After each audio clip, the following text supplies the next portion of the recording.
Selamat Selamat malam. malam, Mbak. Oke. Mbaknya dari Kristen. Iya, saya dari Kristen. Oke, mungkin kita bisa berdiskusi. Mbak mau nanya atau mau ditanya nih? Nanya dulu deh. Nah, silakan. Eh, ini perbedaan aja sih ya. Saya Hmm. juga masih bingung. Kalau misalnya di Kristen itu kan kita lebih memprioritaskan yang namanya Tuhan Yesus sebagai Sang Juru Selamat gitu. Hmm. Nah, kalau di Islam itu kan nggak ada, ya kan? Nah, jadi tuh kalau di Kristen tuh dominannya ada penyelamat gitu. Maksudnya ada loh yang orang kita percaya, seseorang yang kita percaya, yang kita udah tahu bahwa dia itu dari sana gitu, dari surga, terus menjelma jadi manusia, terus dari firman yang dia berikan kita percaya, dan kemudian dia mati di kayu salib, bangkit, dan dia kembali lagi ke surga gitu. Itu definisinya kita tuh percaya gitu sama Tuhan Yesus karena dia emang dari sananya gitu.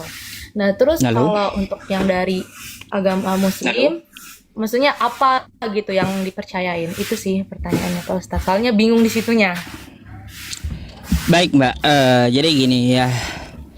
Saya katakan di Muslim itu juga ada penyelamatnya. Siapa penyelamatnya? Yaitu Tuhannya Allah Subhanahu wa taala yang menciptakan surga. Jadi bukan dari surga lagi, bukan yang numpang di surga menyelamatkannya, tapi yang menciptakan surga. Jadi surga itu miliknya. Jadi itulah yang menyelamatkan kami gitu. Yang membuat surga, yang menciptakan surga, yang punya surga. Di mana ayatnya? Di dalam Quran surah Maryam ayat 72. Summa nunajjil ladzina taqaw wa nadzaru dzalimina fiha jithiya. Kemudian Allah menyelamatkan orang-orang Islam. Jadi ada penyelamatnya. Siapa penyelamatnya? Yaitu Allah Subhanahu wa taala yang menciptakan surga. Kalau Yesus kan katanya dari surga, berarti Yesus numpang, Mbak. Numpang di surga, kan kayak gitu. Jangan ikut yang numpang, ikut yang menciptakan surga, ya. Ikut pemilik surganya, bukan yang numpang dari surga, bukan. Terus Mbak, ya. Terus Nabi Muhammad juga menjamin, kullu ummati yadkhulunal jannah illa man aba. Semua umat Islam akan masuk surga kecuali yang enggan. Apa istimewanya Nabi Muhammad? Nabi Muhammad lah di dalam hadis yang pertama kali membuka pintu surga. Jadi kami dijamin selamat oleh yang pertama kali membuka pintu surga.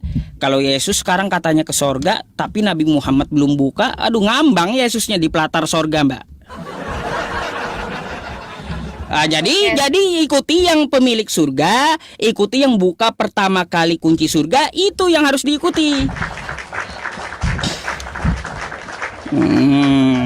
Saya mau tanya nih Pak, tadi yang membuka pintu surga, kalau yang membuka pintu surga kan pasti yang dari surga ya. Kalau kita dari secara definisi kita lihat gitu dalam bahasa Indonesianya. Nah, sedangkan yang saya tahu itu manusia gitu. Bagaimanakah cara dia membuka pintu surga? Baik, Mbak. Kalaunya yang membuka pintu surga, belum tentu yang berasal dari surga. Belum tentu. Bisa juga kuncinya dititip, kan kayak gitu. Bisa dibuka itu surga. Kan kayak gitu juga kemungkinannya. Jadi Mbak, yang membuka pintu surga pertama kali adalah Nabi Muhammad. Apakah Nabi Muhammad itu dari surga? Mbak, begini, Nabi Muhammad itu diletakkan Allah Subhanahu wa taala di Rafiqul A'la. Apa itu Rafiqul A'la? Yaitu tempat paling tinggi di antara seluruh makhluknya. Lebih dari surga lagi itu, Mbak. Kalaunya cuma Nabi Muhammad cuma buka pintu surga, cuma main-main aja itu beliau. Gitu. Oke, baik Pak. Saya mau tanya lagi nih. Nabi Muhammad itu manusia apa bukan? Manusia, Mbak. Beliau Rasul. Wa ma Muhammadun illa Rasul qad khalat min qablihi rusul. Beliau itu adalah utusan Allah. Oke, baik ya Pak.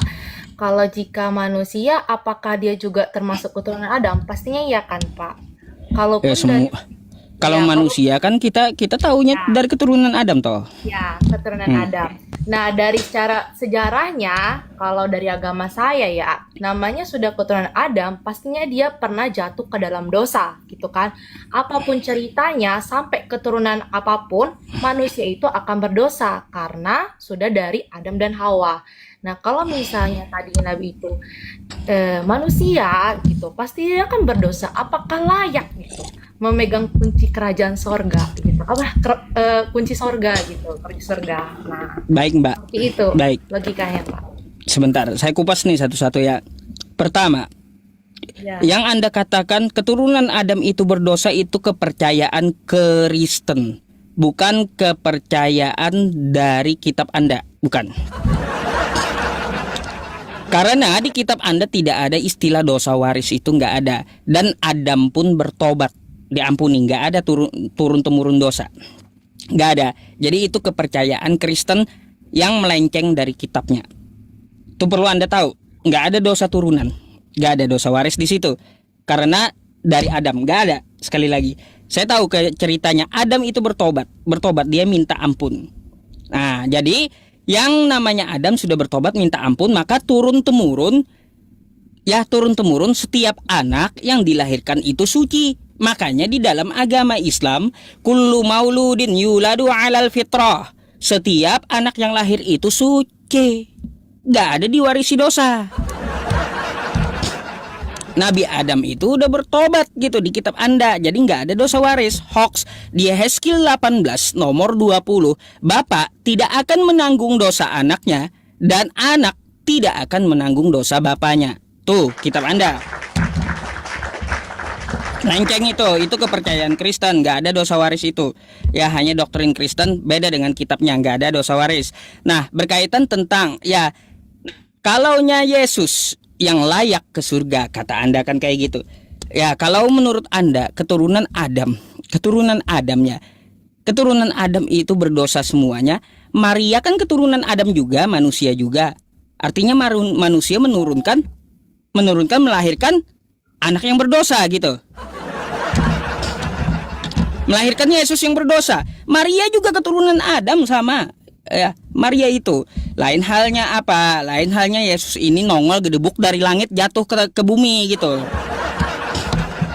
Bisa kita katakan bukan keturunan Adam, tapi kalau Yesusnya juga lewat Maria sama lewat keturunan Adam juga. Gitu Mbak. Ada lagi? Nih kalau Mbak nggak percaya nih saya tampilkan ya sama Mbak ya. Jadi yang dikutuk itu Mbak, waktu kejadian Adam itu yang dikutuk adalah ular dan tanah. Adamnya bertobat dan diampuni, nggak ada lagi dosa waris.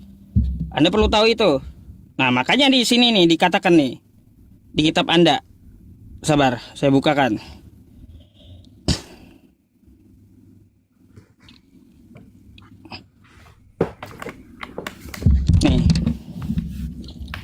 Nih. Orang yang berbuat dosa itu yang harus mati ya. Anak tidak akan turut menanggung kesalahan ayahnya dan ayah tidak akan turut menanggung kesalahan anaknya. Orang benar akan menerima berkat kebenarannya dan orang-orang fasik akan tertanggung atasnya. Faman ya'mal mithqala dzarratin syarran yarah wa man ya'mal mithqala dzarratin khairan yarah. Kan kayak gitu. Barang siapa berbuat dosa sekecil apapun, dia akan menerima balasan dosa tersebut. Barang siapa berbuat baik sekecil apapun, maka dia akan menerima balasan kebaikan tersebut. Kan gitu. Gitu Mbak. Ada di kitab Anda. Dosa tanggung sendiri-sendiri. Beda kan? Dengan ajaran Anda dengan kitab Anda sendiri beda udah gitu. Ada lagi?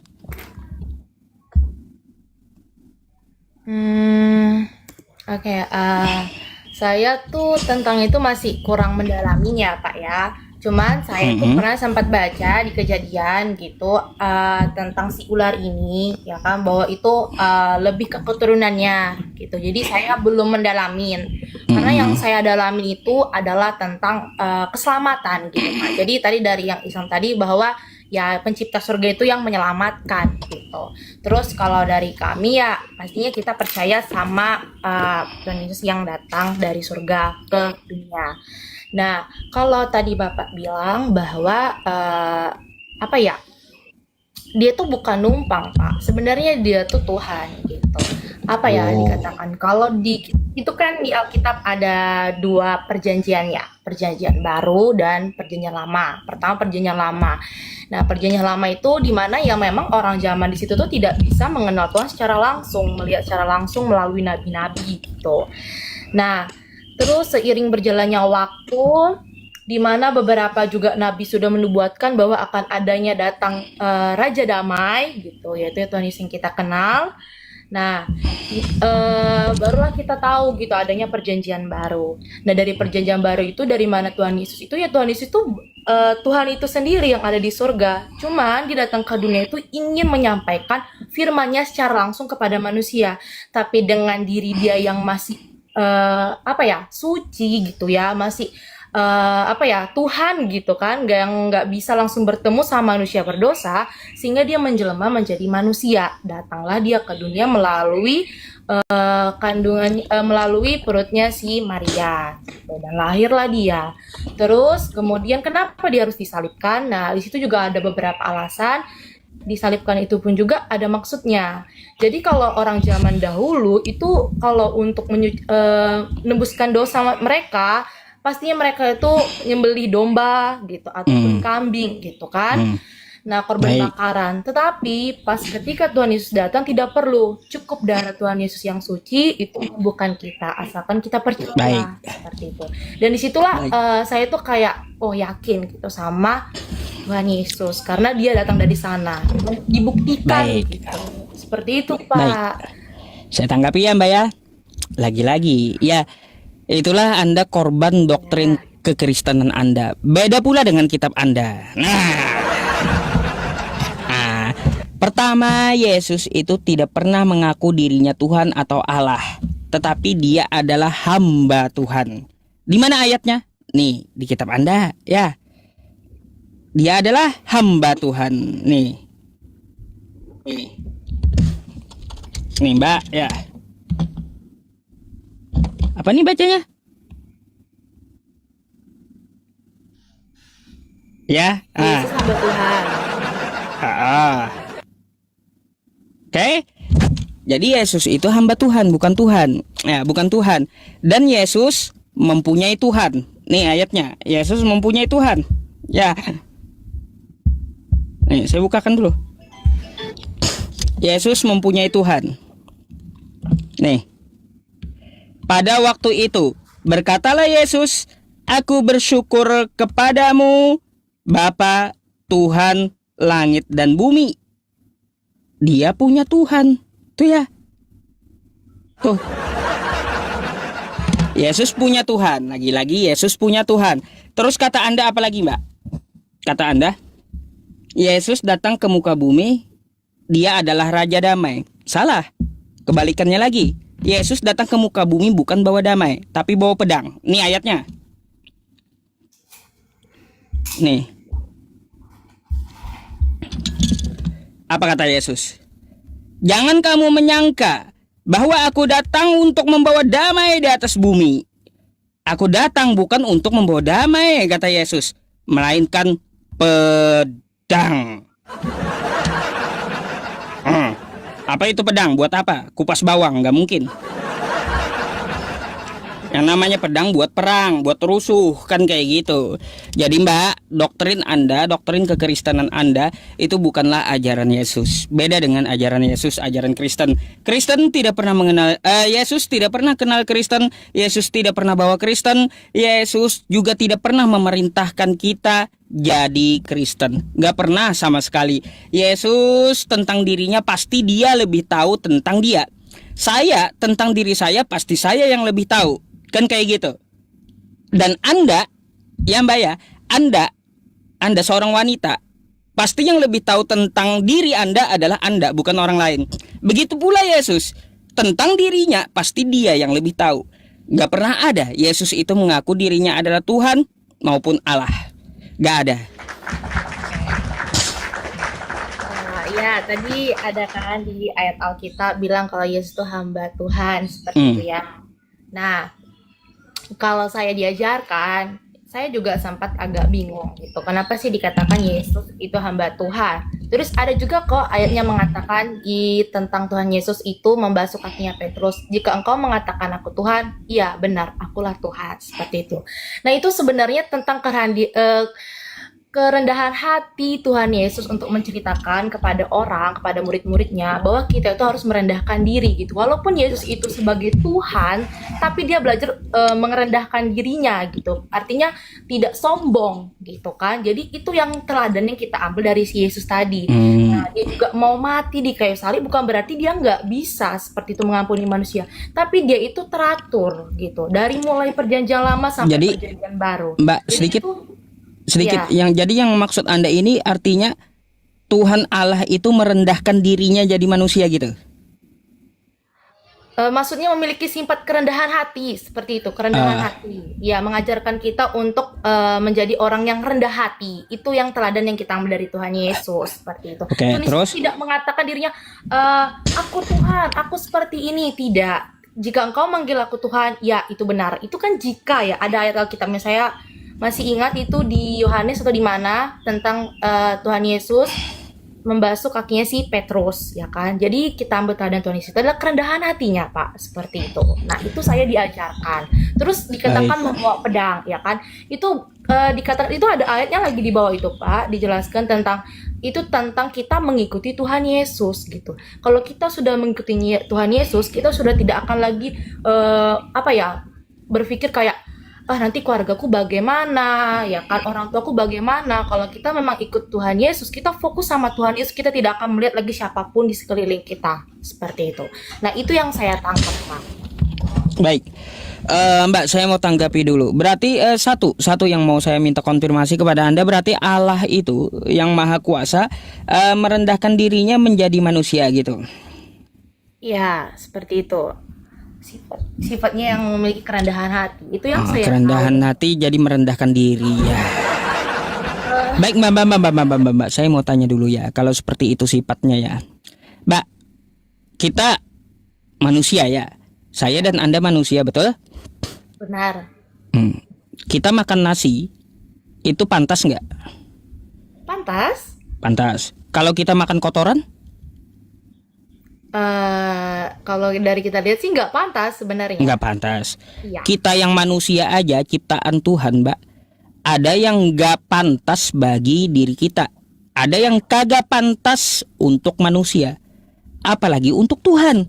Kagak pantas Tuhan itu jadi manusia. Kagak pantas Tuhan itu merendahkan diri jadi manusia. Kagak pantas Tuhan itu dikandung manusia. Kagak pantas Tuhan itu disusui manusia. Kagak pantas Tuhan itu ditangkap manusia. Kagak pantas Tuhan itu diseret manusia. Kagak pantas Tuhan itu ditombak manusia. Kagak pantas Tuhan itu mati. Dan intinya kagak pantas pula Tuhan itu kalah dengan ciptaannya. Oke, Pak ya. Oke, saya akan jawab ya. Itu tadi menurut pemikiran Bapak, bukan menurut pemikiran Tuhan. Seperti itu. Kan tadi saya sudah kasih tahu bahwa Tuhan itu mengajarkan kerendahan hati. Memang, kalau kita lihat secara manusia, memang tidak pantas, Pak. Tapi kalau jika Tuhan bilang iya, kita nggak bisa bilang apa, Pak. Dan saya salut gini ya, Pak ya. Kalau saya bilang, ya memang, kok Tuhan seperti itu sih? Kan Tuhan punya kuasa. Harusnya Tuhan bisa dong ngelakuin hal yang gak harus kayak gitu sesuai dengan derajat dia gitu kan. Tapi saya pikir kembali, Pak, gak semua orang bisa seperti itu. Dan gak semua manusia akan melakukan seperti yang Tuhan Yesus lakukan. Dan disitulah saya mengatakan bahwa dia itu hebat, Pak. Baik. Dan dia mengajarkan kerendahan hati. Saya tanggapi. Dan itu saya nggak bisa bilang karena Tuhan nggak pantas, Pak. Tapi kalau dia sudah melakukan berarti dia pantas. Karena dia teratur, Pak. Gitu. Dari mulai perjanjian baru dijawab, perjanjian lama sampai perjanjian baru. Baik. Yang menurut maksudnya kagak pantas itu bukan menurut kita, tapi menurut Tuhan itu sendiri. Gak pantas dia jadi manusia. Menurut Tuhan itu sendiri, bukan menurut saya, tapi menurut Tuhan itu sendiri di dalam kitab Anda. Nih, saya bukakan ya, kita baca. Yesaya 46 nomor 5. Yesaya 46 nomor 5. Kepada siapakah kamu hendak menyamakan aku? Hendak membandingkan aku dan mengumpamakan aku sehingga kami sama. Gak pantas sama Tuhan itu. Gak pantas kata Tuhan, dia sama dengan manusia itu gak pantas gitu. Terus dia tegaskan juga nih ya, bilangan kitab Anda nih, saya ambil dari kitab Anda aja. Tuh. Allah bukanlah manusia sehingga ia berdusta, bukan anak manusia sehingga ia menyesal. Masakan ia berfirman dan tidak melakukannya, atau berbicara dan tidak menepatinya? Jadi Mbak ya, bukan kita yang membatasi Tuhan, tapi Tuhan sendiri yang membatasi dirinya, mengabarkan melalui Rasulnya, tidak pantas dia jadi manusia. Gitu, Tuhan sendiri yang membatasi dirinya, mengabarkan, menjabarkan kepada utusan-utusannya bagaimana tentang masalah ketuhanannya. Maka dijelaskan bahwa dia tidak pantas sama dengan makhluknya. Makanya di dalam agama Islam, laisa kamitslihi syai' wa huwas samiul basir. Allah itu berbeda dengan segala sesuatu. Walam yakul lahu kufuwan ahad. Dan dia tidak ada yang setara dengan dirinya. Sama tuh ayatnya, ya.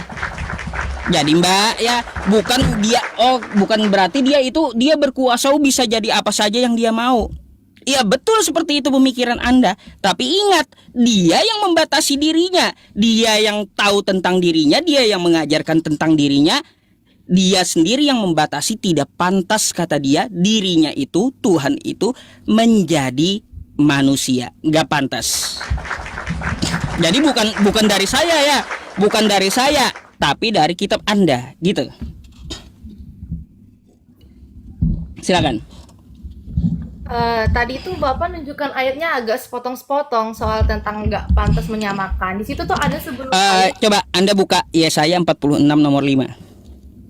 Sebentar ya saya.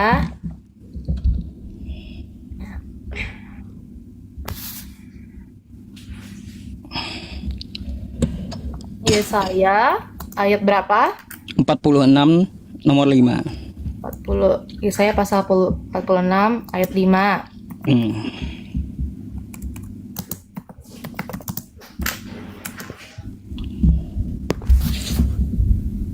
Coba dibacain Mbak. Sebentar ya, masih saya buka.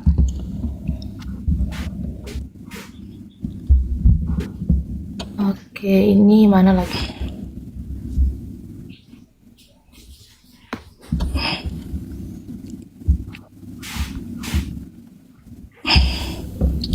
Apa pula kalian ini di bawah ini? Yang bener dong, perhatiin materinya, bukan perhatiin orangnya. Ini lama-lama netizen penonton saya ini, aduh, jadi ikut stres juga di bawah. Yang diperhatikan itu materinya, bukan orangnya. Macam mana? Silakan Mbak. Oke. Sebentar ya, Pak.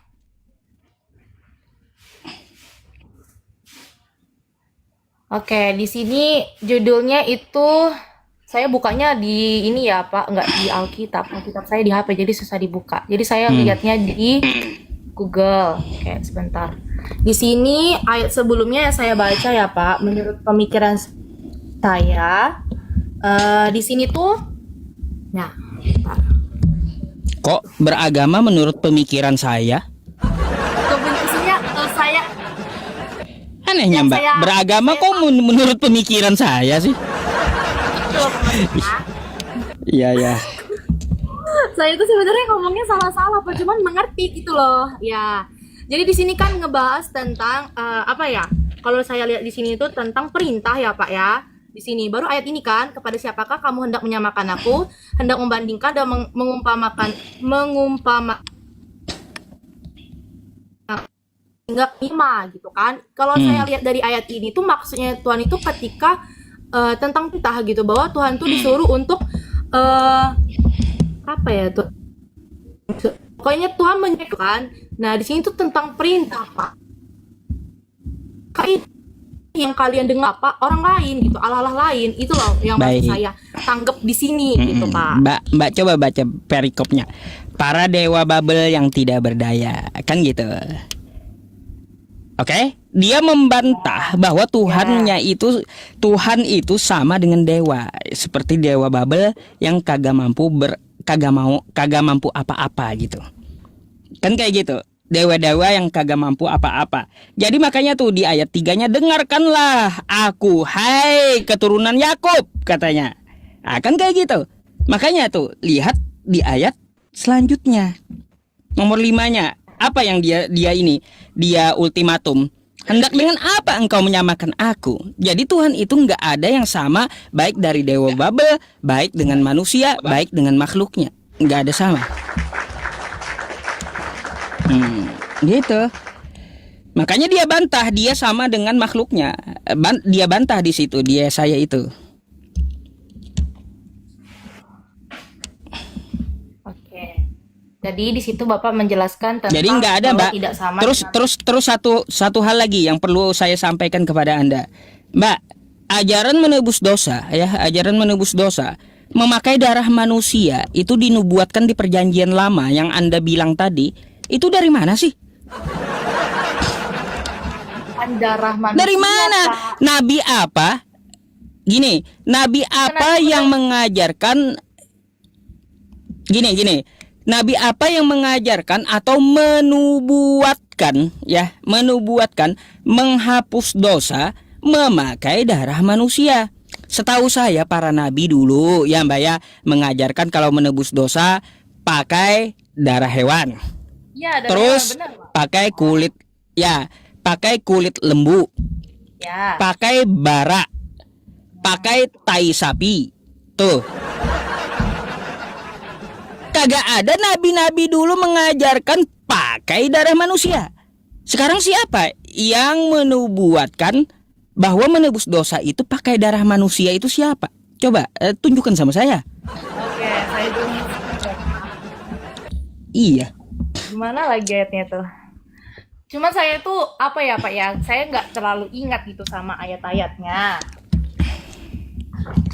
Cuman pernah baca. Mbak. Dan kalau yang saya tanggap ya Pak, benar memang pakai darah hewan kan di zaman Perjanjian Lama, dimulai dari bangsa Israel keluar dari Mesir gitu. Bukan itu aja, pengorbanan itu juga dimulai dari Abraham ketika dia diuji gitu kan, anaknya Ishak. Nah, terus kan itu akan ada yang muncul namanya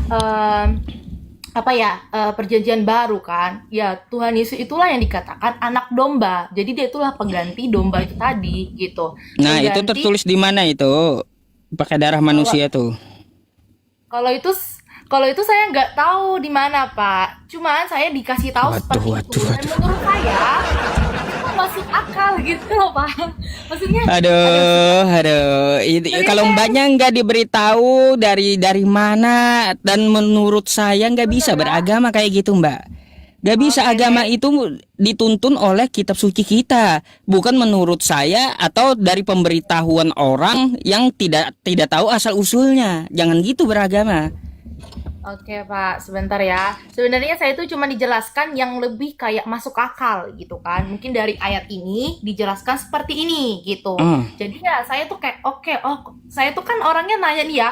Kalau dulu orang zaman dulu untuk ditebus dosa menggunakan darah hewan, terus di zaman Perjanjian Baru tuh apa? Saya nanyanya simple aja. Saya dikasih tahu dengan Tuhan Yesus mati di kayu salib, ya itulah. Nah, jadi dari saya lihat itu kayak iya masuk akal gitu loh. Kan nggak seimbang tuh. sudah dikasih dengan perjanjian lama ini bahwa menghapus dosa itu dengan darah, masa di perjanjian baru hanya berkata-kata doang, ya kan? Nah, itu loh logikanya, Pak. Seperti itu saya dikasih tahu. Jadi ya, Oh, iya, ya. jadi gini, saya bantah Mbak ya. Kalau yang Anda diberitahu seperti itu oleh kekristenan Anda, nah perlu saya bantah. Tidak pernah para nabi di perjanjian lama menubuatkan bahwa menebus dosa itu memakai darah manusia. Di perjanjian baru nggak ada sama sekali tertulis. Para nabi dulu mencontohkan pakai darah hewan, ya, pakai kulit lembu, pakai bara, dan juga pakai kotoran sapi, kotoran lembu gitu. Terus juga ada juga penebusan salah memakai darah hewan seperti yang dilakukan Abraham. Itu dinamakan perjanjian darah. Kan kayak gitu. Kan gitu. Yang terus juga dilakukan untuk apa? Untuk manusia ke depannya. Seperti apa ajarannya? Hewan semuanya, kan kayak gitu. Makanya di Islam pun hewan. Nggak ada, jadi tumbal itu nggak ada, Mbak. Kalaunya ajarannya menebus dosa memakai darah manusia jadi tumbal, Mbak tahu sendiri kan, yang minta pesugihan minta tumbal. Itu ajaran apa itu? Nanti kalau kau mau kaya ya tumbal satu orang. Itu kenapa pesugihan itu namanya ya, pesugihan. Ada yang minta darah manusia itu pesugihan. Nggak ada ajaran para nabi itu meminta darah manusia, nggak ada. Oke, baik ya Pak. Di sini saya tuh nggak tahu ya. Mungkin saya dapat aja nih ayatnya. Mungkin dari ayat ini yang diartikan gitu. Karena saya itu dijelaskan dengan yang penuh. Yang saya tanya itu yang dijawab gitu kan. Saya dapatnya ayatnya di Matius 20 ayat 28. Nah, di sini saya tunjukkan aja ya biar jelas. Saya tuh lihat dari ini nah, nggak lihat dari Alkitab. Nah, di sini katakan sama seperti anak manusia datang bukan untuk dilayani, melainkan untuk melayani dan untuk memberikan nyawanya menjadi tebusan bagi banyak orang, gitu ya kan? Nah, dari sini tuh saya tuh kayak nangkepnya tuh nyawa gitu kan. Nyawa tuh pastinya bersifat dengan darah seperti itu. Jadi ya dari situ saya ternyata untuk memberikan nyawanya menjadi tebusan bagi banyak orang. Jadi Anda mau mengatakan bahwa Yesus melakukan yang tidak ada nubuatannya gitu? Nubuatnya gitu ya? Iya. Kalau seperti itu namanya Yesus pun jadi mengajarkan ajaran sesat jadinya. Pantas saja ditentang Yahudi ya, pantas saja gitu. Mbak, tahu nggak Anda yang bangkit di hari ketiga itu adalah penyesat? Itu kata orang Farisi dan Yahudi. Orang Farisi dan Yahudi kan memang menolak menentang Tuhan Yesus. Kan Tuhan Yesus itu datang kan bukan bawa agama tapi membawa ajarannya Yesus gitu. Ya sudah tahu Yesus itu enggak membawa agama, lalu kenapa Anda jadi Kristen? Mana perintahnya? Kristen itu dibuat oleh muridnya gitu. Muridnya baik, dibuat oleh muridnya. Ya, kalau dibuat oleh muridnya, Anda ini ikut muridnya Paulus itu kah atau mau ikut Yesus kah? ini loh Bapak. Ayo, ikut siapa kita? Ayo.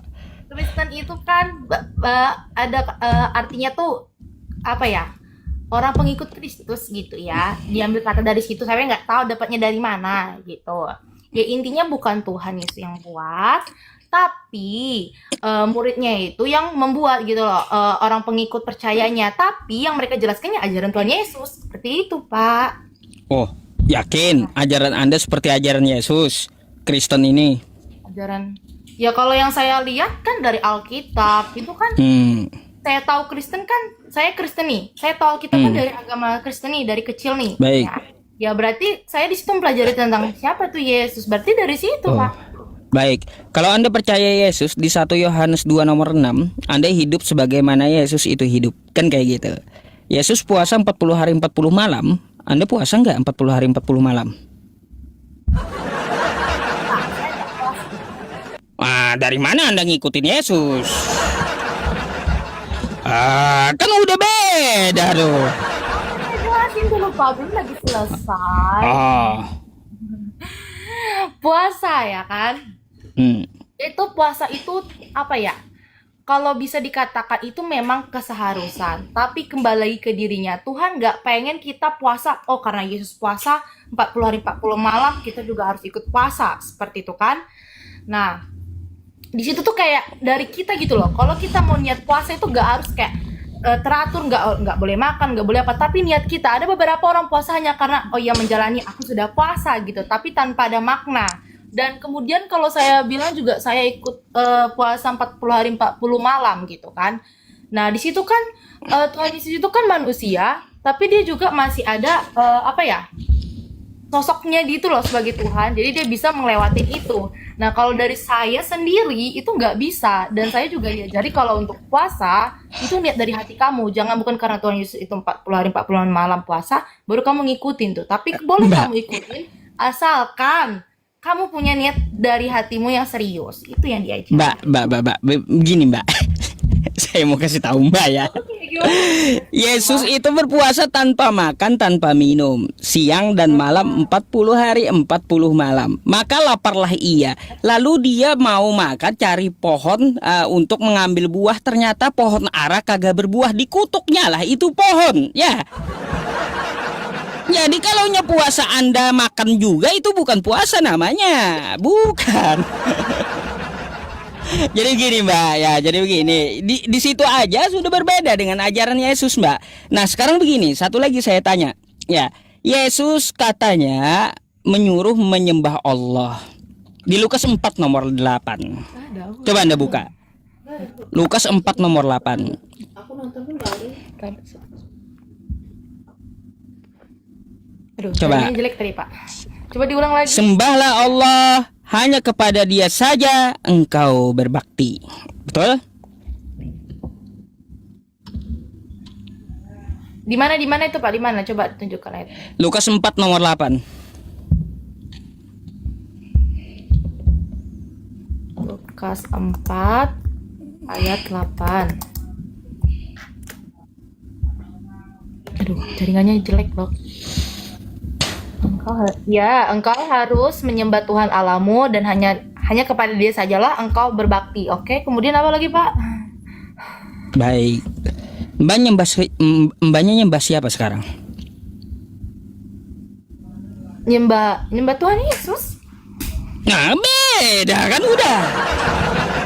Yesus menyuruh menyembah Allah yang kagak kelihatan. Mbaknya malah sembah Yesusnya. Udah beda.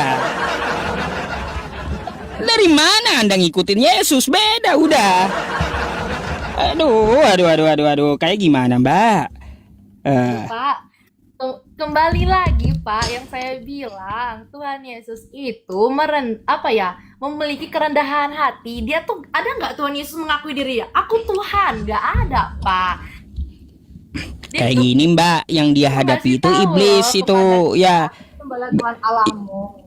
Coba yang dia hadapi itu iblis. Nggak mungkin dia merendahkan hati sama iblis, nggak mungkin pula Mbak, nggak mungkin. Jadi kalau dia sama iblis, kalau dia betul-betul Tuhan, maka dia akan berkata kayak gini, sembahlah aku. Ada tertulis, engkau harus menyembah aku saja, kata Yesus. Ya. Ngapain sama iblis merendahkan hati? Ya, kan kayak gitu. Sama iblis loh itu. Engkau harus menyembah aku iblis, harusnya gitu. Bukan merendahkan diri. Saya mau kasih tahu ya Pak, definisinya kalau misalnya kayak gini, kalau kita tetap orang yang merendahkan hati, apapun kondisinya kita pasti akan merendahkan hati. Begitu Tuhan Yesus, mau dia sama manusia, mau sama iblis pun, kalau memang sosok dia merendahkan diri, ya sudah Pak, nggak ngapain lagi diubah-ubah konsepnya. Waduh.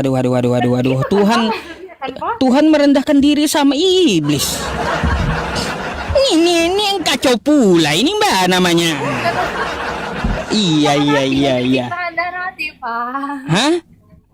Kacau kalau merendahkan diri sama iblis Mbak. Gimana sih bahasanya, aku tuh susah ngomong.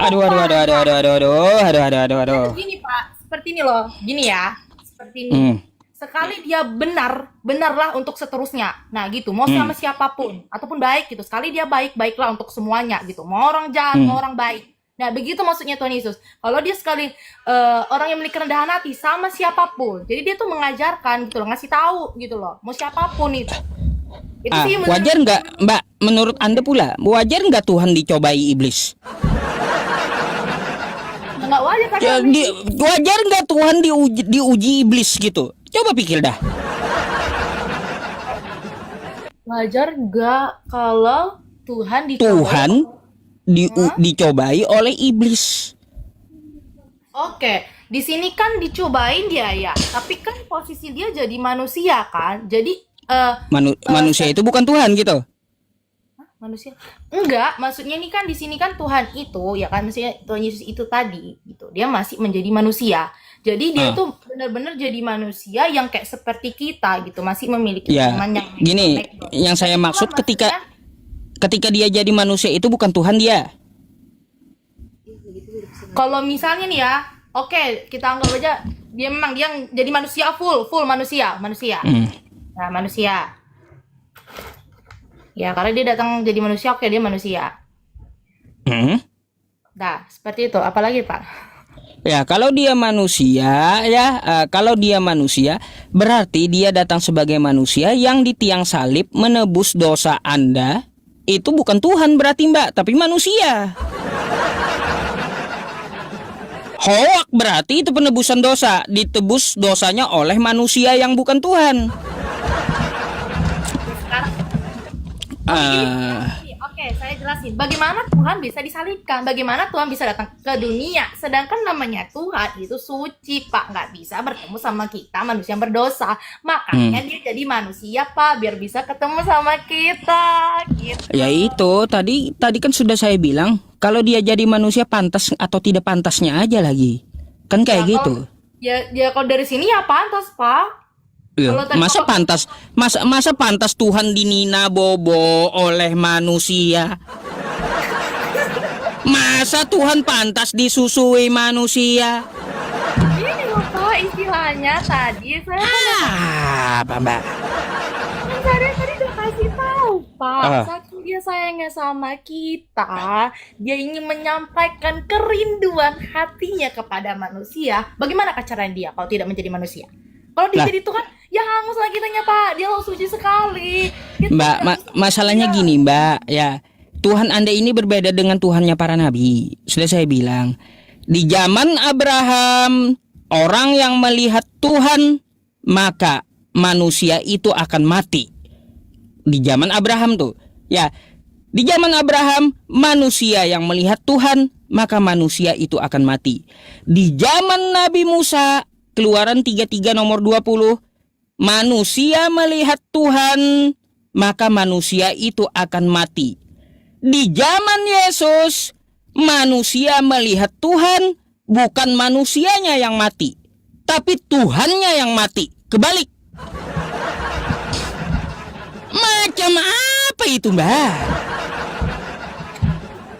Anda sendiri aja ketawa, kan gitu. Saya ketawa, masalahnya gini, Pak. Masalahnya apa? Nabi Musa, ya, kalau ada orang yang lihat, ya, orang yang lihat manusia, lihat Tuhan, mati itu manusianya. Di zaman Yesus, manusia lihat Tuhan, bukan manusianya yang mati, tapi Tuhannya yang mati. Macam mana? Aduh. Oke. Kayaknya saya jelasin nggak nyambung deh dari tadi, Pak. Maksudnya saya nggak nangkep. Iya bener kan memang dia Tuhan di masa lalu, di perjanjian baru tuh kan Tuhan kan. Ya otomatis kalau manusia melihat Tuhan secara langsung nyata, ya memang nggak bisa, Pak. Tapi kan Tuhan ini udah menjelma jadi manusia di perjanjian baru.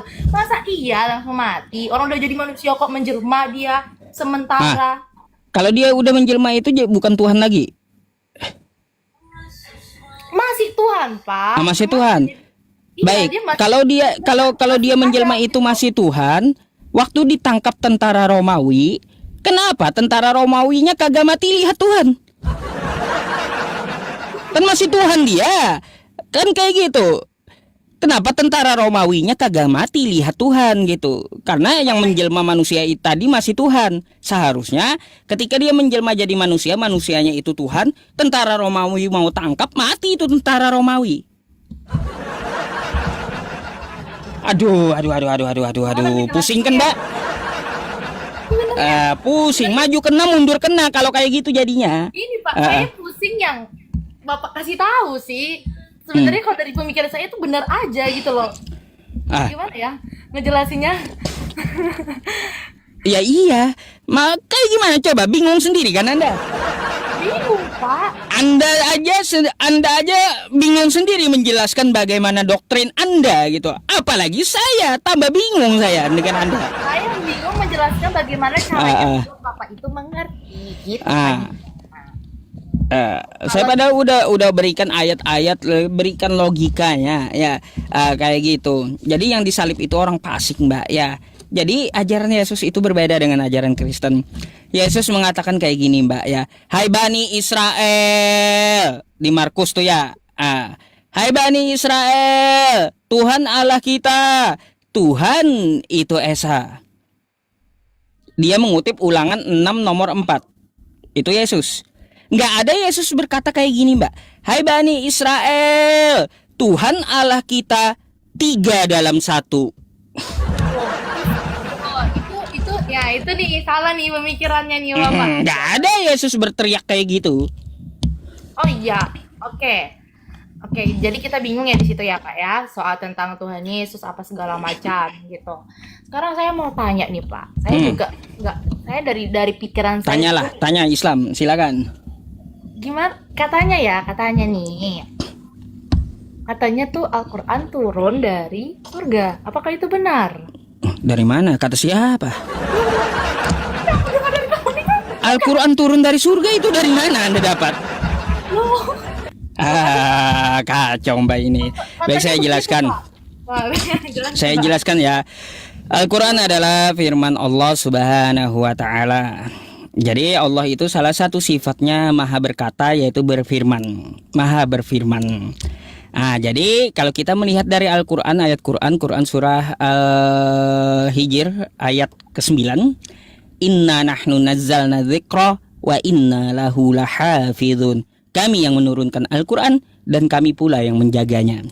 Terus Quran surah Al-An'am ayat 115, wa tammat kalimatu rabbika sidqan wa adala la mubaddila li kalimatih wa huwas sami'ul alim. Telah sempurnalah kalimat Tuhanmu yang mengandung kebenaran dan keadilan. Tidak akan ada yang dapat mengubahnya. Jadi Al-Quran itu dari Allah Subhanahu wa Ta'ala, lalu ya disampaikan kepada Rasulnya Nabi Muhammad SAW melalui malaikat yang ditugaskan menyampaikan wahyu, yaitu malaikat Jibril. Gitu. Jadi ini ada pendapat yang saya bawakan kayak gini Mbak ya. Allah berfirman, dicatatkan oleh pena, disimpan di Lauhul Mahfuz, ya, la yamassuhu illal mutahharun. Malaikat Jibril ngambilnya di situ di Lauhul Mahfuz, lalu disampaikan kepada Nabi Muhammad. Nabi Muhammad menyampaikan kepada sahabatnya sambil dicatat dan dihafal gitu. Berangsur-angsur kagak ada gedebuk dari langit atau gedebuk dari surga, enggak. Berangsur-angsur selama 22 atau sampai 23 tahun gitu. Jadi nggak ada Mbak ya yang dikatakan bahwa Al-Quran itu dari surga, gedebuk dari surga, enggak. Bertahap dia. Dan ya Al-Quran itu tidak dapat diubah sampai sekarang Mbak. Kayak gimana pun orangnya, hebatnya, jabatannya apapun, takwanya seperti apapun, dia tidak akan bisa mampu untuk mengubah satu huruf Quran gitu. Atau mengubah harokatnya pun nggak bisa gitu. Sehebat apapun orangnya. Itulah yang namanya kitab suci Mbak ya. Itu yang namanya kitab suci, dijaga Tuhan. Nggak bisa diubah manusia satu huruf pun. Terbukti inna nahnu nazzalna dzikra wa inna lahu lahafidhun.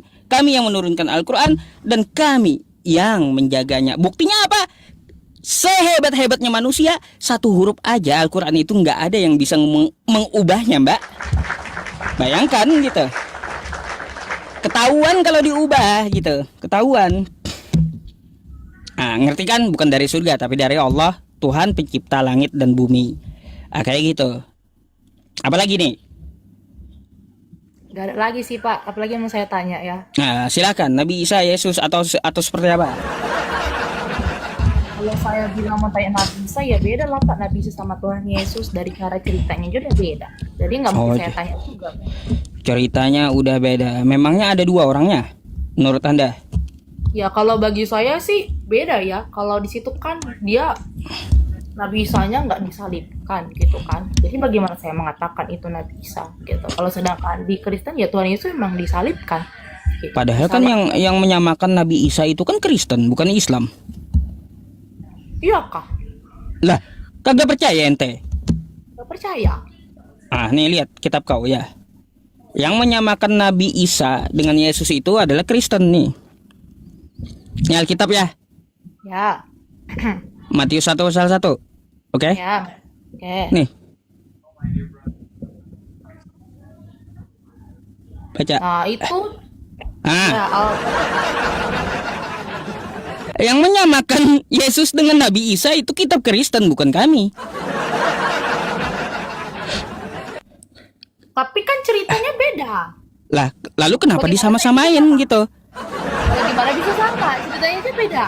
Iya, kenapa ini kitab Anda malah menyama-nyamain? Ya berarti yang di sononya dong yang beda. Berarti kitab Anda salah gitu ya, deh. Kitab Anda salah pula gitu kitab Anda. Kayak gitu. Oke, kita gini ya, saya jelasin ya. Saya mau tanya dulu nih. Tanya lagi, silakan. Dari Bapak kan terakhir tuh Nabi Muhammad ya. Kalau dari saya tuh ya Yesus lah. Berarti kan kalau dari Yesus yang mengatakan duluan, siapa yang ngopi pasta gitu loh, Pak. Gimana? Kurang jelas. Kalau dari saya kan ini dari saya terakhir tuh kan hanya Tuhan Yesus, nggak ada yang lain, nggak ada siapapun gitu kan.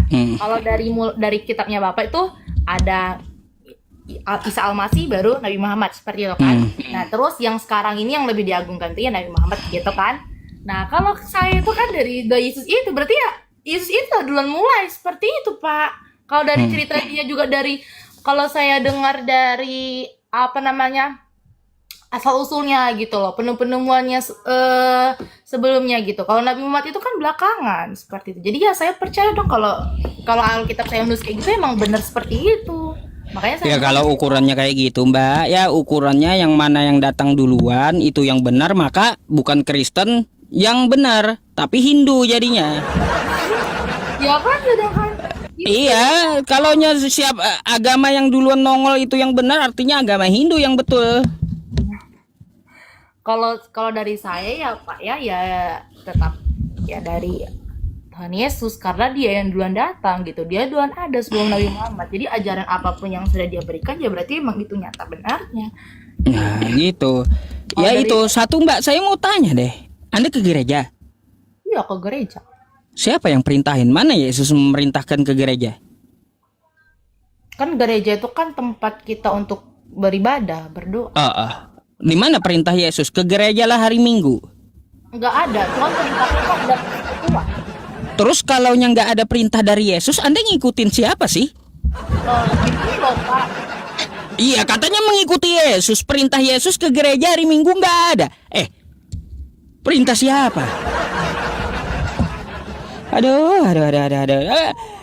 Mikir sendiri mbaknya pasti nanti. Ya. Pak, gini loh. Di gereja itu kan tempat persekutuan kita ya untuk memuji memuliakan nama Tuhan. Itu kan dulu sebelumnya ada apa sih namanya itu?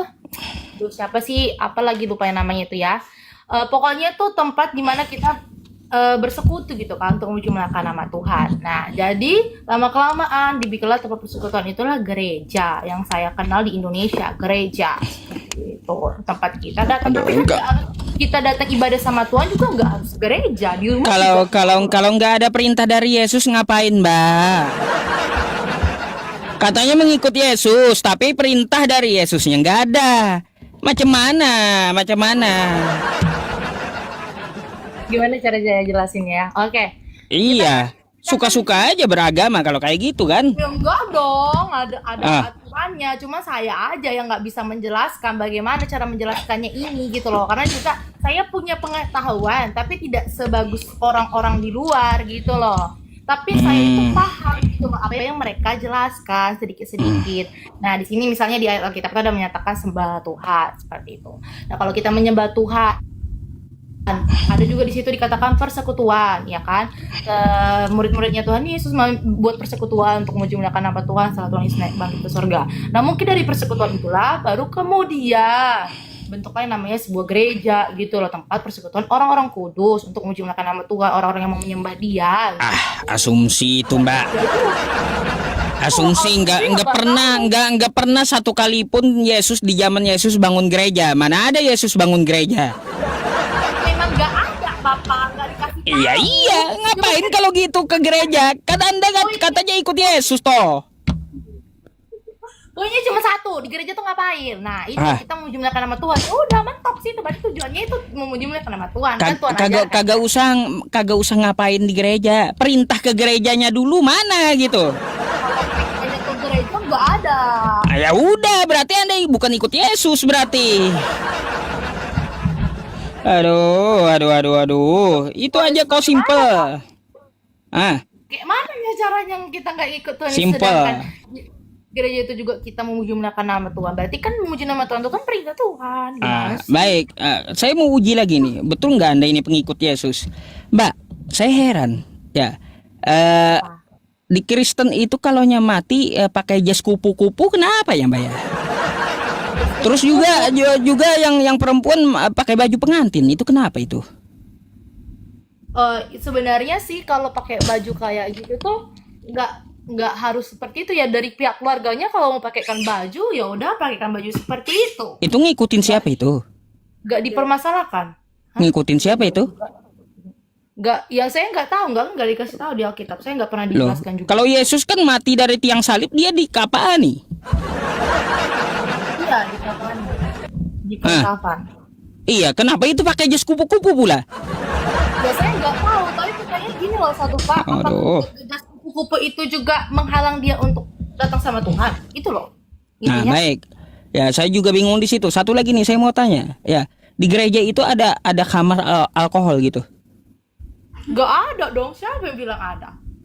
Bapak kira yang perjamuan kudus itu dibilang alkohol gitu? Itu kan anggur, Pak. Nggak ingat kan Bapak waktu itu tentang? Iya, anggur itu alkohol, Mbak. Tapi anggur itu alkohol ya? Iya. Apakah alkohol? Kalau aku tahu anggur. Coba. Anggur itu difermentasi jadi memabukkan dia.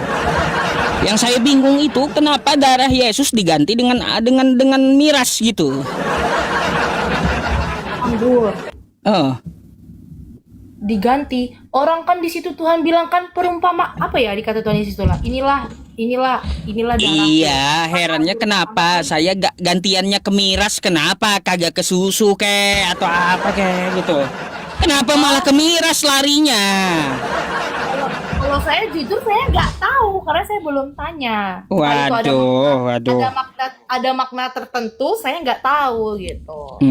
Nah, itu juga nggak ketemu saya jawabannya sampai sekarang. Heran saya ajaran Anda ini. Coba Anda buka lagi Kejadian 19:32 tuh Mbak. Sebentar ya. Kejadian 19:32. Tentang anggur ini.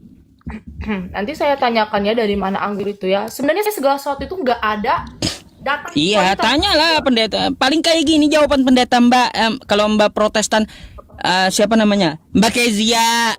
Kau kagak usah banyak tanya, imani saja. Akhir bulan kau transfer ke rekening saya 10%. Kalau kau mati, dosa udah ditebus, masuk surga. Paling kayak gitu jawaban pendeta Anda. Kalau saya tanya, nggak pernah pendeta itu menjawab kayak gitu, Pak. Memang saya belum tanya, gitu. Ya udah. Bapak maksudnya tentang perpuluhan, bayar perpuluhan. Perpuluhan itu loh nggak ada paksaan. Itu niat dari keadaan hati. Kapan Yesus nyuruh bayar perpuluhan? Saya mau kasih tahu di mana itu ya? Zaman dulu. Saya tuh dikasih tahu, ingat itu dari mana terjadi asal mula perpuluhan itu tentang suku Di zaman dulu bukan Israel. ajaran Yesus, Mbak. Perpuluhan itu nih saya kasih tahu sama Anda, perpuluhan itu hanya untuk suku Lewi. Ya, suku Bukan Lewi. di luar suku Lewi. Pendeta itu bukan suku Lewi. Lalu di mana Yesus pernah bayar perpuluhan atau di mana Yesus memerintahkan bayar perpuluhan? Kagak ada.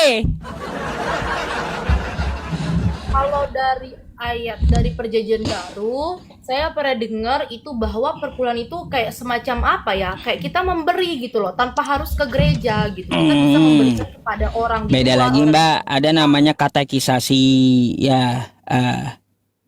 Gitu. Iya, coba baca dulu tuh kenapa tuh di kejadian 1932 tuh. Kejadian 1932. Coba Mbaknya bacain kencang-kencang ya. Saya mau tanya itu. Kejadian apa? 19 nomor 32.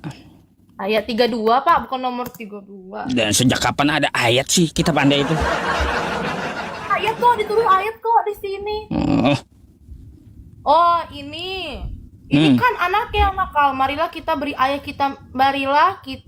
Ayat mana sih ini? Ntar saya buka dulu Alkitabnya.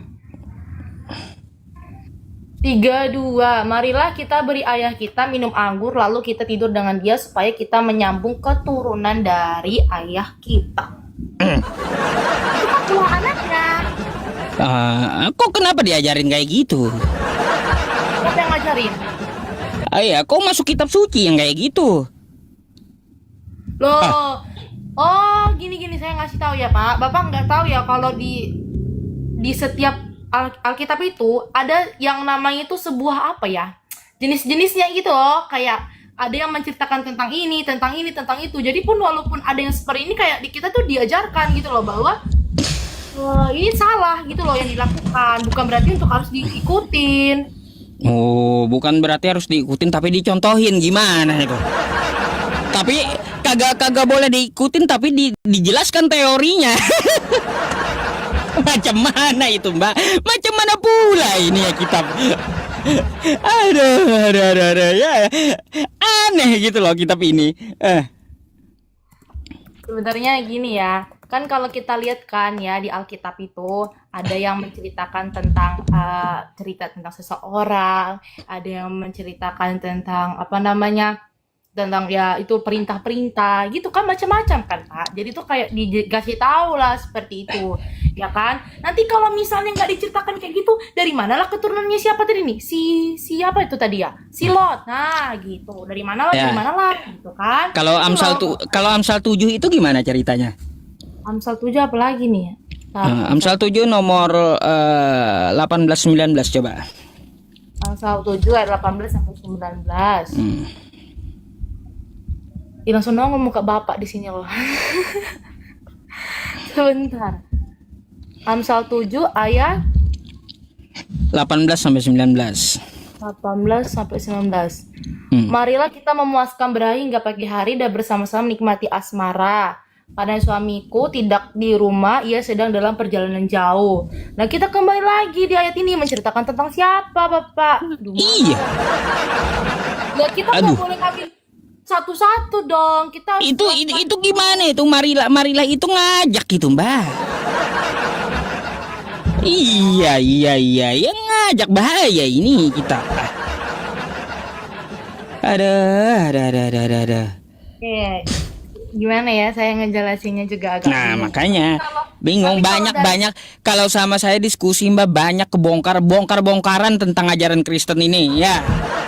Tapi Pak, kalau Bapak jelaskan ke saya tuh nggak bisa dapat jawabannya pas. Kalau saya mau tanya nih ya, bisa nih.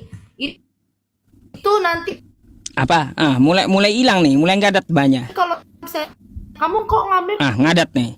Hilang nih, nih. Ngadat mbaknya ngadat ya. Mbak, kenapa ini? Jaringannya kenapa? Mbak, nah tadi ngelak tadi. Kenapa? Oke, saya jelasin lagi. Tadi itu gini ya kan. Nah, itu sebenarnya ada satu yang ayat diceritakan itu kayak apa ya? eh, Asal usulnya gitu loh. Misalnya nanti kalau di ayat Alkitab tuh ya ada menjelaskan tentang keturunan dari Lot. Loh, kalau kita tahu tadi Lot itu istrinya menjadi tiang garam gitu loh. Dari mana dia punya keturunannya? Dijelaskan gitu loh. Itulah maksudnya saya. Terus di Amsal ini juga kita lihat lagi ayat sebelumnya gitu. Ini menjelaskan apa? Jadi kita nggak bisa ngambil comot-comot gitu loh Pak. Tapi saya juga mau tanya. nih ya. Oh ya ya, nanya apa? Bentar. Silakan. Boleh nanya lagi ya? Nanya lagi. Ah. Itu apa? Katanya ada bidadari itu apa bidadari yang mau ditemuin di surga bukan temu sama Wah, Tuhan wah, yang wah, tahu. wah, wah. Itu apa Iya, gitu loh. bidadari surga. Baik, baik, baik, baik. Ya. Jadi, bidadari di surga itu, Mbak ya, adalah untuk orang yang berjihad di jalan Allah yang belum menikah.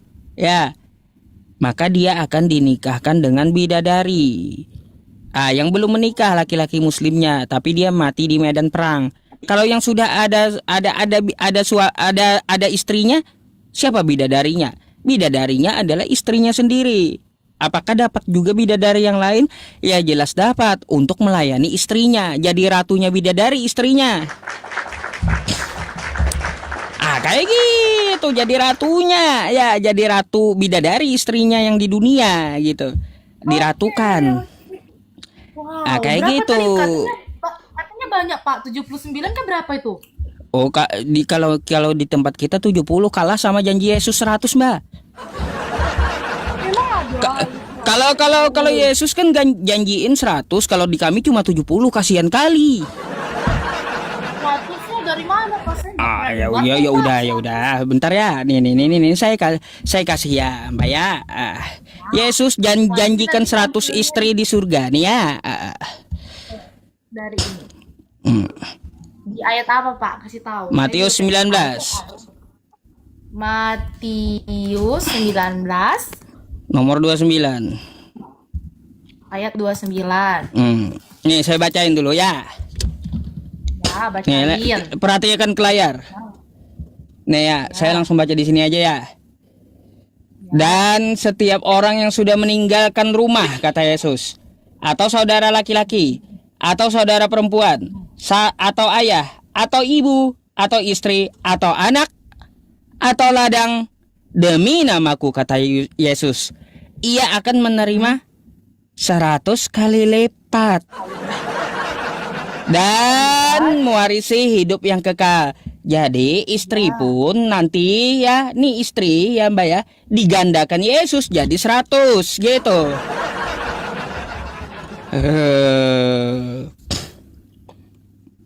Sebentar.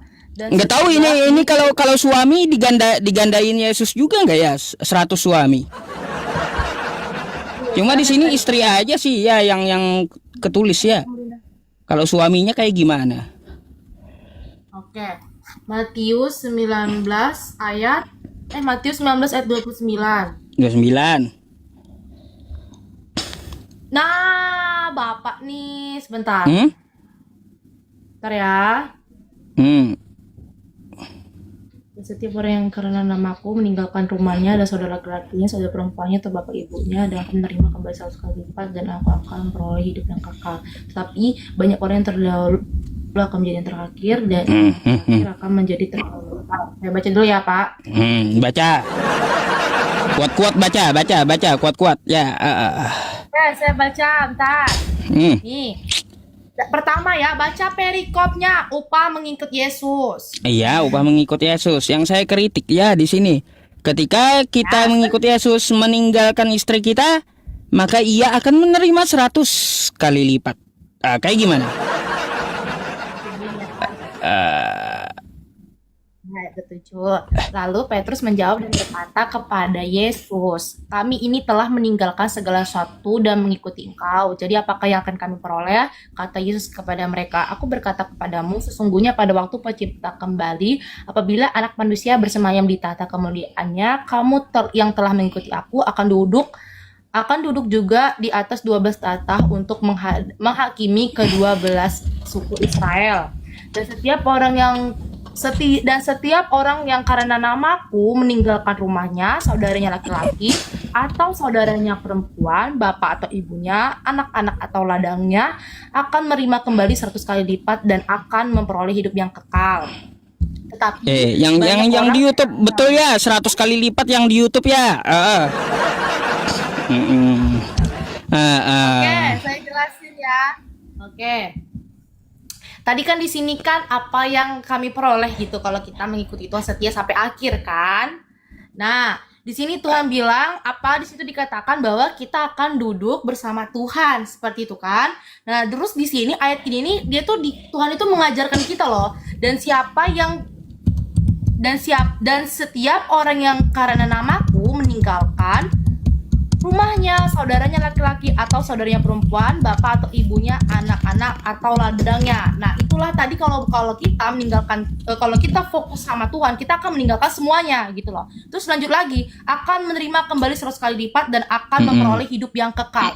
Nah, 100 lipat kalau di sini menurut saya sih bukan tentang mama itu ladang apa segala macam ya, tapi apa yang sudah dia ikut sama Tuhan gitu loh. Setelah dia selama ini menantikan Tuhan itu, Tuhan akan memberikan apapun kepada dia gitu loh, 100 kali lipat. Tapi di sini spesifiknya kalau menurut saya nggak mungkin laki-laki, perempuan, bapak, ibu, anak-anak gitu loh. Bacalah itu ya.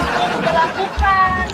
Baca itu, saya heran aja itu, anaknya jadi 100, istri jadi 100, orang tua jadi 100, ladang jadi 100, ibu jadi 100, kayak gimana?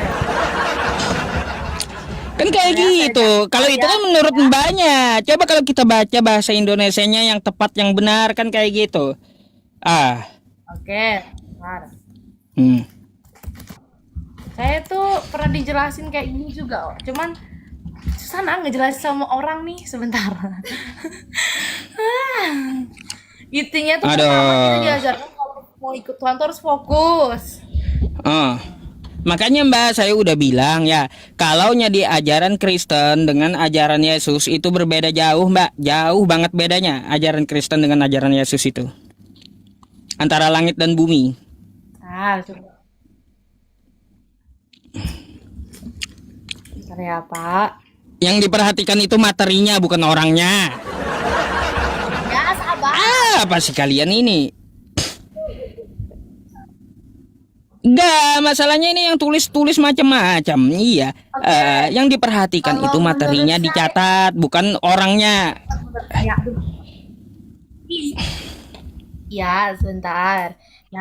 Maksudnya tadi ayat di situ kalau saya tangkap itu ya kan, kalau kita meninggalkan Tuhan gitu kan, meninggalkan Tuhan lagi, mengikut Tuhan, meninggalkan semua yang ada dalam hidup ini, baik itu keluarga ya siapapun itu, Tuhan akan memberikan dia upah 100 kali pada hidup yang kekal gitu. Berarti kita pertama itu diajarkan untuk melepaskan hal duniawi. Terus tentang 100 kali lipat itu maksud itu berkat rohani Pak maksudnya. Waduh, di mana itu datanya? Aduh. Mbak. Kak, coba lihat di sini ini ya. Nih, lihat di sini ya, bukan berkat rohani ya. Nih, bentar. Sebentar ya. Saya agak bingung sama Mbak ini ya. Mana ya, gunai Kak? Di sini ada bahasanya, gunai Kak. Mana ya, saudara, ibu, anak atau ladang. Ini nanti udah diubah ini. Saya deh untuk ngejelasin itu gimana. Tanya pendeta dulu dah ya. Kalau tanya pendeta Anda paling jawabannya imani saja katanya. Imani saja, nggak usah banyak tanya. Kalau sama saya itu nggak bisa diimani gitu aja kalau tanpa sesuatu gitu. Kalau dari saya sih itu maksudnya itu berkat gitu loh. Maksudnya tuh apa ya? Gimana sih pusingnya ngejelasinnya, susah. Nggak jelas Pak, yang lain lagi pusing saya. Oke, ada yang lain lagi Anda mau tanya? Karena banyak Kristen yang ngantri juga Mbak di bawah. Saya lupa kan seketika apa yang mau saya tanya lagi. Ya kalau tentang keselamatan jawabannya cuma itu, ya kan. Terus apalagi ya? Tadi tentang itu, tentang yang tadi kan tentang bidadari ya Pak ya. Saya mau tanya juga nih, gimana kalau yang poligami? Waduh, ini pula. Kalau di itu nggak boleh cerai. Mbak, sebelum saya jelaskan, saya pegangan dulu ya. Ya, pegangan dulu sebelum saya jelaskan. Poligami. Ada apa dengan poligami?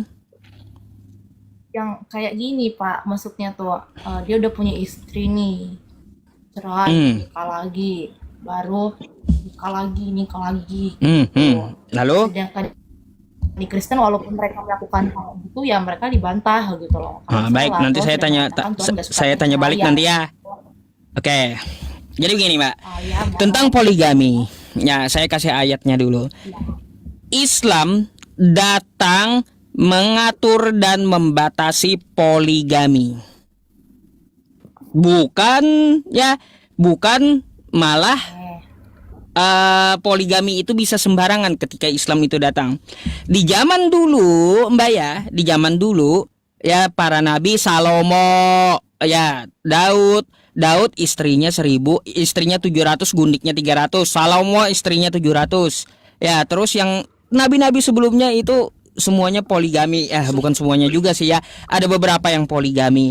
Terus bangsa Arab saat itu ya Al-Qur'an datang, juga istrinya kalaunya dia kaya gitu, bukan cuma satu istrinya, bahkan sampai 10 lebih gitu ya. Nah, lalu datang Islam. Ya, datang Islam. Karena apa? Karena Yesus tidak melarang poligami, ya. Karena Yesus tidak melarang poligami dan Yesus tidak ada mengatur poligami, Mbak. Makanya Islam datang untuk membatasi poligami. Apa itu ayatnya? Di dalam Quran surah An-Nisa ayat ketiga. Ya, wa in khiftum alla tuqsitu fil yatama fankihu ma tawbalakum minan nisa'i masna wa thulatha wa ruba'. Jadi menikah itu 2, 3, 4 dengan wanita yang kamu senangi. Kan kayak gitu. Fa in khiftum alla ta'dilu fawahidah. Bila kamu kagak mampu adil, maka menikah satu saja. Kagak boleh lagi menikah lebih dari satu kalau kagak bisa adil. Kagak boleh lagi seperti para nabi terdahulu. Kagak boleh lagi sampai di atas 10. Limitnya cuma 4 jika bisa adil. Ya, makanya saya bilang ya, kalaunya kagak mampu adil, hanya Islam menyuruh menikah satu saja. Karena apa, Mbak? Yesus tidak pernah melarang poligami. Yesus tidak pernah ya menyinggung masalah poligami gitu. Jadi di Islam itu mengatur poligami, datang membatasi poligami dan menyuruh menikah satu saja. Bukan seperti ajaran para nabi sebelumnya ya. Nah, tuh. Anda perlu tahu itu. Terus Mbak begini ya. Terus begini. Kenapa Anda sewot dengan poligami? Padahal Tuhan Anda dari hasil poligami loh. Nggak percaya? Mbak, Daud ya. Nih saya jelaskan. Daud itu istrinya 1000 ya. Istrinya 700, gundiknya 300. Daud berpoligami dengan Berseba. Berseba ini istri kelima. Oke? Lalu Daud dengan Berseba menikah. Berpoligami Daud ini dengan istri kelima, menurunkan Salomo. Oke? Raja Salomo. Raja Salomo istrinya 700, turun-temurun menurunkan kakeknya Yesus, Joakim. Joakim ya dengan Hana menurunkan ibunya Yesus, Maria. Maria menurunkan Yesus. Coba kalau kagak boleh poligami, kagak ada poligami, Kristen nyembah apa hari ini, Mbak? Coba kalau kagak boleh poligami, Daud. Waduh, ini Kristen nyembah apa hari ini? Aduh. Itu. Jadi jangan dipandang buruk poligami itu, seharusnya Anda bersyukur karena poligami itulah adanya Tuhan Anda.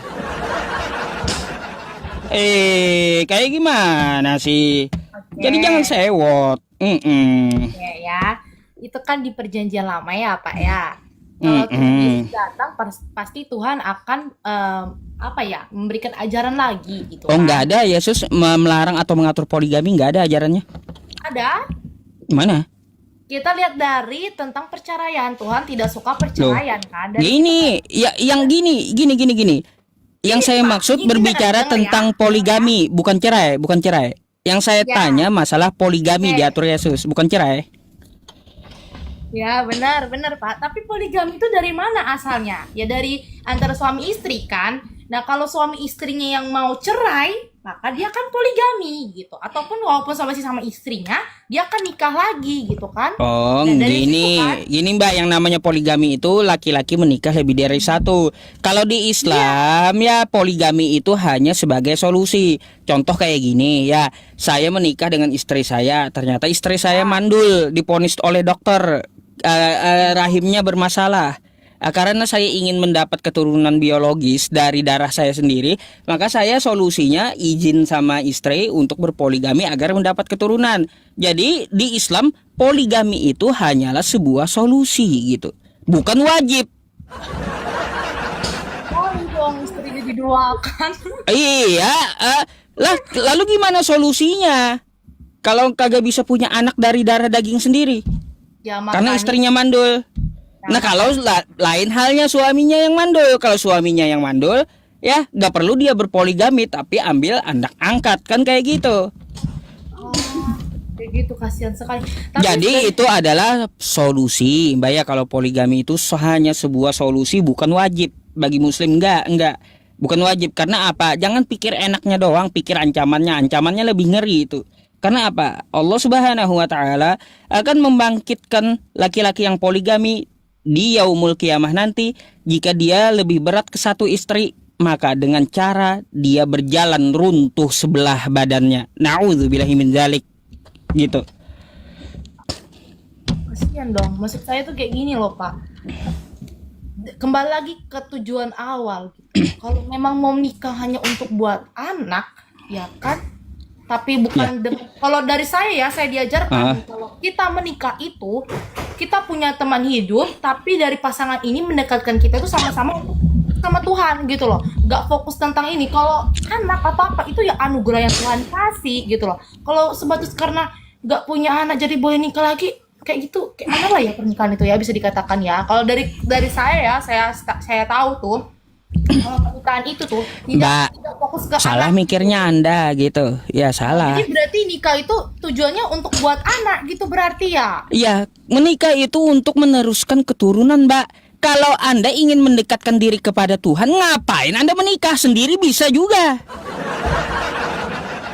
Kagak perlu Anda menikah, kagak perlu. Ya, Anda tinggal Anda kagak menikah, sendiri saja mendekatkan diri kepada Tuhan bisa. Kayak gitu, kagak perlu Anda menikah. Menikah itu meneruskan keturunan gitu. Oke, Aduh. Ini apa ya gini. Seandainya kalau misalnya suami istrinya mandul, istrinya Hmm. nggak terima tuh suaminya poligami, gimana itu Pak? Terus suaminya pengen mau, nah itu kayak apa? Masa Lah, iya? kan sesuai aturan negara, bagaimana mediasinya, kan aturan negara sekarang ada.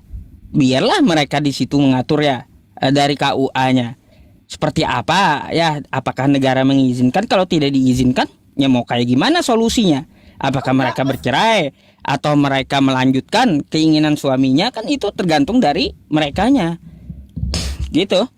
Enggak, maksudnya gini, dari segi agamanya bagaimana, dari segi ajarannya gitu, apa gitu bagaimana gitu, apakah diterima seperti itu tanpa izin dari istrinya gitu loh Pak? Jadi kalaunya berpoligami itu hanya sebuah solusi, Mbak. Kalaunya istrinya tidak terima, ya nggak bisa suaminya poligami. Macam mana? Aduh, itu aja kok susah, repot mikirnya.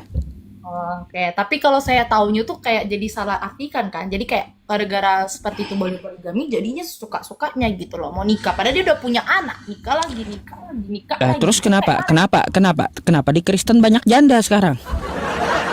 Nah, justru itu, mereka taat sama Tuhan. Hah? Janda taat sama Tuhan? Tuh, bener ya Pak ya.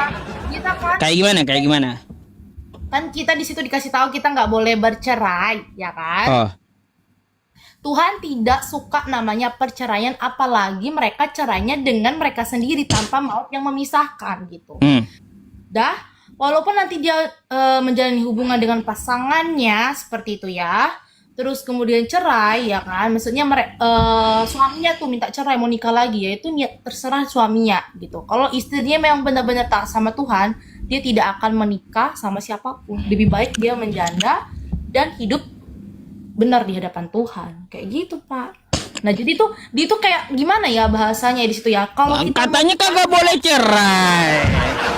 Kok tiba-tiba jadi janda? misalnya manusianya menolak keras suaminya, tapi dari istrinya nggak mau gitu, ya kan? Apa misalnya tiba-tiba suaminya selingkuh, misalnya suaminya Ya selingkuh, kenapa cerai? suaminya Tapi minta cerai, kenapa kayak cerai? kan? Maka dilarang cerai. Iya, gini loh Pak, namanya juga manusia kan. Ada yang manusia nggak mau taat sama Tuhan, kayak apa? Ya berarti nggak sesuai dengan ajarannya.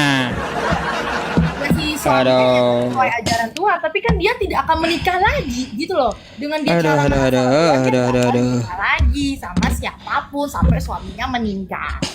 Gitu. Kalau Panas Kristen panas minta turunin. Kenapa mbaknya enak kok ya diskusi? Kenapa kalian panas yang Kristen yang lain coba? turunin ini siapa yang Iya, turun gantian katanya. turun itu yang Padahal mbaknya jujur nggak kayak kalian gitu. Ada lagi nggak mbak? Soalnya tuh banyak yang antri ngamuk di bawah mbak. ya yang ngamuk itu yang karena saya jelasinnya yang kayak apa tuh nggak jelas gitu, padahal kan saya ngasih tahu yang sesuai yang saya tahu gitu, tapi ya secara Iya. iman rohani saya ya saya masih tetap sama agama saya gitu, bukan Iya. tanpa sebuah alasan Itu ya hak karena anda saya mbak, juga- nggak ada paksaan juga untuk pindah agama kan gitu. Kita berdiskusi untuk menambah pengetahuan dan untuk kita pelajari gitu. Oke, jadi catat aja Pak, apa tadi yang mau ditanya ke pendeta biar saya catat gitu, biar saya tahu tadi tentang anggur. Nanti gini aja mbak, ambil aja di YouTube saya videonya. Anda bisa pelajari di ulangannya mbak ya di sini nih. Sebentar ya, saya bukakan YouTube saya sama mbak. Nih. Anda bisa ambil videonya ya. Nanti Anda ambil aja videonya. Nih di sini. Nama YouTube-nya Pusat Debat Agama ya Mbak ya. Oke. Pusat Debat Agama, gambarnya gambar orang jelek ini ya. Nah, ini ada 965 penonton. Gambarnya kayak gini nih ya profilnya. Judulnya Juru Selamat yang Tidak Selamat gitu ya. Namanya Pusat Debat Agama. Anda ambil rekamannya di situ ya.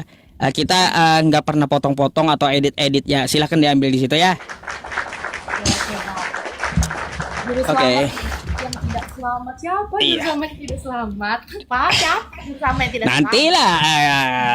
Iya, oke. Daripada kawan-kawan Kristen yang lain ngamuk juga mau ikut naik, Mbak. Saya izin gantikan Mbak dulu boleh? Oke, boleh lah kalau gitu. Terima kasih banyak ya Pak ya. Ya, ambil nanti ya di YouTube itu ya. Terima kasih banyak. Terima kasih. Oke, selamat malam Mbak. Selamat istirahat.